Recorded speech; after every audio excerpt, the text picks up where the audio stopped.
ವೀಕ್ಷಕರೇ, ಮೊನ್ನೆ ಅಬುಧಾಬಿಯಲ್ಲಿ ಒಂದೇ ತಾಯಿಯ 4 ಮಕ್ಕಳು ಆಕ್ಸಿಡೆಂಟ್ನಲ್ಲಿ ಮರಣ ಹೊಂದಿದ ವಿಷಯ ನೀವೆಲ್ಲರೂ ಮಾಧ್ಯಮದಲ್ಲಿ ನೋಡಿದ್ದೀರಾ.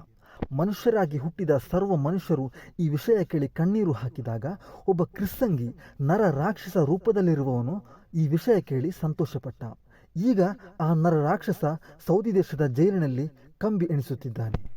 ಈ ಆಕ್ಸಿಡೆಂಟ್ ನಡೆದದ್ದು ಹೇಗೆ, ಅದೇ ರೀತಿ ಈ ಮಕ್ಕಳ ಮರಣದ ಕುರಿತು ಅವನು ಹೇಳಿದ್ದು ಏನು, ಈ ಮಕ್ಕಳ ತಂದೆ ತಾಯಿ ಮತ್ತು ಮುಸ್ಲಿಮರನ್ನು ಹಂದಿಗೆ ಹೋಲಿಕೆ ಮಾಡಿದ ಆ ಕ್ರಿಸ್ಸಂಗಿಯ ಈಗಿನ ಅವಸ್ಥೆ ಹೇಗಿದೆ ಎಲ್ಲವನ್ನು ವಿವರಿಸುತ್ತೇನೆ. ವಿಡಿಯೋ ಸ್ಕಿಪ್ ಮಾಡದೆ ನೋಡಿ. Hello everyone, welcome back to Mangalore voice Kannada YouTube channel. ಮೊದಲಿಗೆ ನಾನು ಆಕ್ಸಿಡೆಂಟ್ ಹೇಗೆ ನಡೆಯಿತು ಎಂದು ವಿವರಿಸುತ್ತೇನೆ. ತಂದೆಯ ಹೆಸರು ಅಬ್ದುಲ್ಲಾ, ತಾಯಿಯ ಹೆಸರು ರುಕ್ಸಾನಾ. ಇವರಿಗೆ ಒಟ್ಟು 5 ಮಕ್ಕಳು, 4 ಗಂಡು ಮಕ್ಕಳು ಮತ್ತು 1 ಹೆಣ್ಣು ಮಗು. ಕಳೆದ ಕೆಲವು ವರ್ಷಗಳಿಂದ ಇವರು ಕುಟುಂಬ ಸಮೇತ ಬಂದು UAEಯಲ್ಲಿ ಸೆಟಲ್ ಆಗಿದ್ದರು. UAEಯಲ್ಲಿ ಲಿವಾ ಫೆಸ್ಟಿವಲ್ ತುಂಬ ಫೇಮಸ್. ಇದನ್ನು ನೋಡಲು ದೇಶದ ನಾನಾ ಕಡೆಗಳಿಂದ ಜನ ಬರುತ್ತಾರೆ. ಅದೇ ರೀತಿ ಅಬ್ದುಲ್ಲಾ ಮತ್ತು ರುಕ್ಸಾನರ ಕುಟುಂಬ ತನ್ನ ಮಕ್ಕಳೊಂದಿಗೆ ಸೇರಿ ಲಿವಾ ಫೆಸ್ಟಿವಲ್ ನೋಡಲು ಹೋಗಿದ್ದರು. ಲಿವಾ ಫೆಸ್ಟಿವಲ್ ಅಂದರೆ ಮರುಭೂಮಿಯಲ್ಲಿ ನಡೆಯುವ ಸ್ಪರ್ಧೆ. ಇದರಲ್ಲಿ ಅನೇಕ ಸ್ಪರ್ಧೆಗಳಿರುತ್ತವೆ. ಮರುಭೂಮಿಯಲ್ಲಿ ಕಾರು ಬೈಕ್ಗಳ ರೇಸ್ ಸ್ಪರ್ಧೆ ಮತ್ತು ಇನ್ನೂ ಕೂಡ ಅನೇಕ ಸ್ಪರ್ಧೆಗಳು ಇರುತ್ತೆ. ಇದೆಲ್ಲವನ್ನು ನೋಡಿ ಈ ಕುಟುಂಬ ಮಧ್ಯರಾತ್ರಿ ಮನೆಗೆ ಕಾರಿನಲ್ಲಿ ಬರುತ್ತಿದ್ದರು. ಆ ಸಮಯ ಕಾರು ಡ್ರೈವ್ ಮಾಡುತ್ತಿದ್ದದ್ದು ಅಬ್ದುಲ್ ಲತೀಫ್ ಆಗಿದ್ದರು.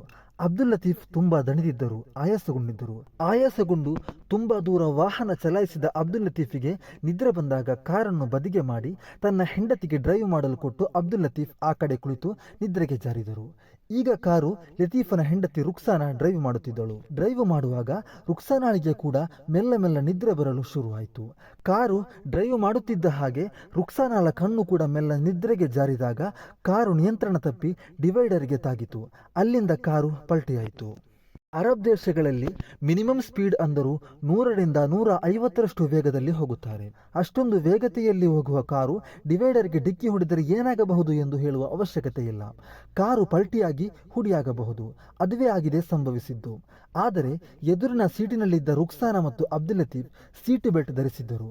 ಹಾಗಾಗಿ ಇವರು ಮರಣದಿಂದ ಪಾರಾದರು. ಇವರ ಹಿಂಬದಿಯ ಸೀಟಿನಲ್ಲಿ 4 ಗಂಡು ಮಕ್ಕಳು ಮತ್ತು ಮನೆಯ ಕೆಲಸಗಾರ್ತಿ ನಿದ್ರಿಸುತ್ತಿದ್ದರು. ಅವರು ಯಾರು ಕೂಡ ಸೀಟು ಬೆಲ್ಟ್ ಹಾಕಿರಲಿಲ್ಲ. ಇಲ್ಲದಿದ್ದರೂ ಮಧ್ಯದ ಸೀಟಿನಲ್ಲಿ ಕೂರುವವರು ಸೀಟು ಬೆಲ್ಟ್ ಧರಿಸುವುದೇ ಕಡಿಮೆಯೇ ಅಲ್ವಾ. ಆದ್ದರಿಂದ ಈ 4 ಮಂದಿಯ ಜೀವ ಆ ಕೂಡಲೇ ಹೋಗಿತ್ತು. ಕೊನೆಯ ಸೀಟಿನಲ್ಲಿ ಮಾತ್ರ ಮುದ್ದಿನ ಮಗಳು ಒಬ್ಬಳೇ ಮಲಗಿದ್ದಳು. ಮಗಳು ಕೊನೆಯ ಸೀಟಿನಲ್ಲಿದ್ದ ಕಾರಣ ಅವಳು ಪ್ರಾಣಾಪಾಯದಿಂದ ಪಾರಾದಳು. ಈ ದುರ್ಘಟನೆಯಿಂದ ಮಧ್ಯದಲ್ಲಿ ಕುಳಿತಿದ್ದ ಒಟ್ಟು 5 ಮಂದಿ ಮರಣ ಹೊಂದಿದರು, 4 ಮಕ್ಕಳು ಮತ್ತು 1 ಕೆಲಸಗಾರ್ತಿ.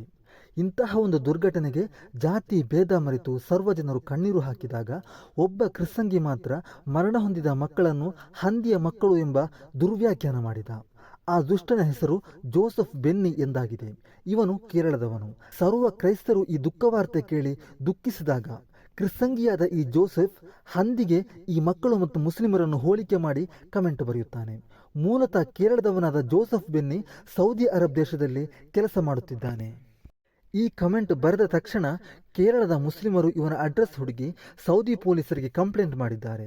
ಆ ಕೂಡಲೇ ಸೌದಿ ಪೊಲೀಸ್ ಜೋಸೆಫ್ ಬೆನ್ನಿಯನ್ನು ಬಂಧಿಸಿದ್ದಾರೆ.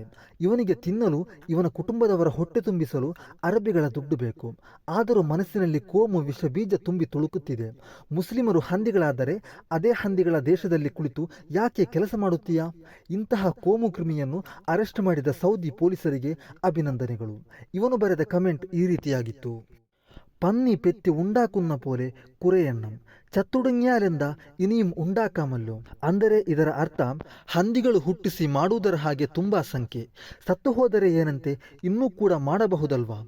ಹೇ ಜೋಸೆಫ್ ಕ್ರಿಸ್ಸಂಗಿ, ನಿನ್ನ ಮಕ್ಕಳು ಇದೇ ರೀತಿ ಸತ್ತು ಹೋಗಿದ್ದರೆ ನೀನು ಇದೇ ರೀತಿ ಹೇಳುತ್ತಿದ್ದೆಯಾ?